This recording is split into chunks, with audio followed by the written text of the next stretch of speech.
Let's make a gluten-free sourdough sandwich loaf or artisan boule. The first thing we're going to do is make a pre-ferment or levain. This is something that you can do if you only feed your starter a little bit at a time and don't have a large amount of active starter to work with. Gluten-free sourdough requires a bit more starter than sourdough bread with gluten. If you feed your starter so that you have 300 grams of active starter, you can actually skip this part. So what I'm doing here is I'm adding 100 grams of starter to a bowl and then adding 80 grams of all-purpose gluten-free flour, and I love Namaste organic blend. Here I'm adding about 120, I think I even get to 130 grams of water. I am not a perfectionist. Sometimes with all-purpose mixes, it needs a bit more water. So here I'm just mixing it up really well to get rid of any clumps and also to test to see if we need a little bit more water. But it looks like I have a perfect consistency here. It's usually like a thick pancake batter or like a waffle batter.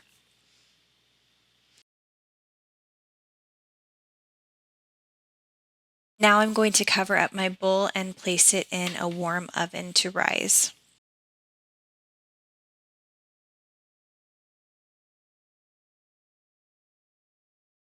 If you're starting this process the night before, you can actually just leave the levain or pre-ferment on your counter. I had started it actually in the morning, so I needed to make sure it was active and bubbly a little quicker than normal. That's why I put it in a warm oven. So you want to make sure you have a scale when you're doing sourdough baking. It's very important. They're very cheap on Amazon. You can get them for like $10. Here I am adding the sourdough starter to my bowl, and you can see it's about 300 grams, and that's what we need. We need about 250 to 300 grams is what I find works. Then I'm going to add 400 grams of filtered water. Make sure your water is filtered or use bottled water. You do not want to use tap water because of the chlorine. It can actually kill the bacteria. And then I'll add 20 grams of psyllium husk, whole psyllium husk, not powder. Powder can make a very dense loaf. And I'm mixing everything up with a whisk. You can do it all in your mixer if you'd like. This was just easier to show you. Then I'll add 15 to 20 grams of maple syrup. You can do honey or sugar as well, any kind of sweetener you want.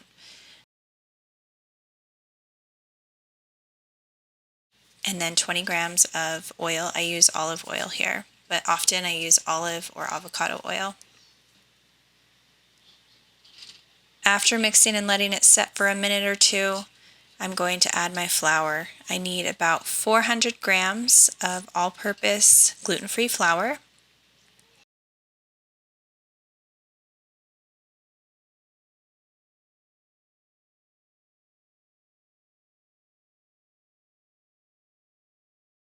Then you need 12 grams of salt. I think I get to 13 here. It's fine. Not a big deal adding an extra gram. And you're going to use a dough hook to mix everything together. In a previous video, I said to mix it for a minute or two, but actually I recommend mixing it for a good 4 to 5 minutes on medium to high speed. Just really gets everything incorporated all together. I have a really old school Hamilton Beach mixer, but it's still plugging away. Sometimes I feel like I need to add a little bit more flour because it's a little sticky.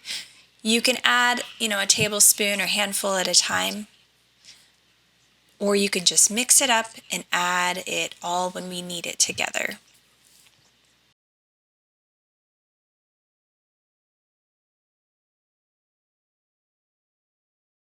Once it's done mixing, I'm going to scrape the hook and the bowl.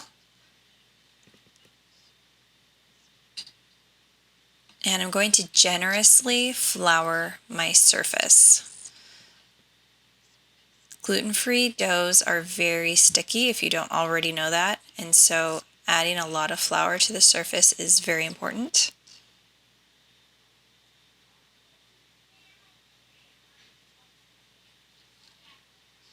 So here I'm going to add a little bit more flour on top, and we're just going to get every surface really covered. And I don't really know much of what I'm doing, but I feel like it helps to flatten the dough out. And of course, my camera skills here are awful. It's mostly getting my hair. So I just like to roll it around until it's fairly smooth and put it into my sandwich loaf. And here you see a whoopsie, because that's how I am. I didn't get it skinny enough and I chopped some of the dough off. I'm sorry if you're a perfectionist watching this. It's probably going to be rough. I like to smooth everything down, and we're going to let this sandwich loaf rise for about 1.5 to, boy, you could go 4 hours probably. And here I am doing something similar to make that sandwich boule. I don't get it perfect. I'm going to place the very floured dough into a bowl. I don't need to oil and flour the bowl because it has a lot of flour on the outside. It should come out really nicely. If you have a banneton basket, you can also do that. Now I'm going to place the dough in a warm oven with the light on. I like to add a kettle or a pot of hot water. It just helps the dough rise a little bit quicker, and I let it rise for about 1.5 to 3.5 hours.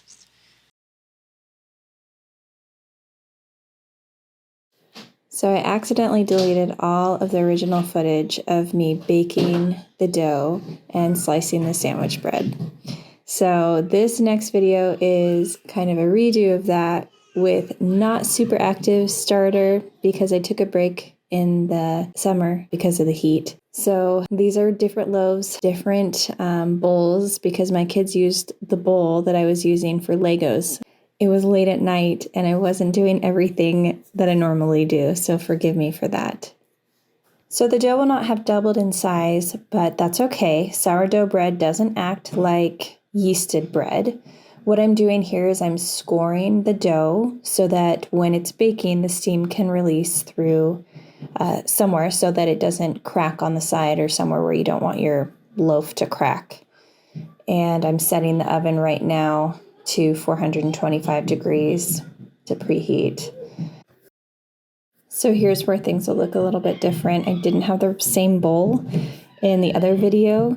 And what I normally do is I actually roll the dough out onto a thin strip of parchment paper before I score it so that I can lift the whole thing into the Dutch oven, which you'll see me do. So I'm scoring it just very basic. I don't have any special tools. It's not that important to me. Just want to feed the family. So here's where I mess up. I should have rolled that dough right onto the parchment. So I probably knocked a little bit of air out. And I'm putting the Dutch oven into the oven while it preheats. And here I'm just adding some water to a shallow pan. The shallow pan is going to go in the oven while it's preheating to help generate some steam and humidity. Once the oven is preheated, I carefully take the Dutch oven out and place the bread and the parchment paper inside the Dutch oven and then seal it with the lid. Some people like to put the lid and the Dutch oven to preheat together. To me, it doesn't make a huge difference. Maybe it does, but I don't do that.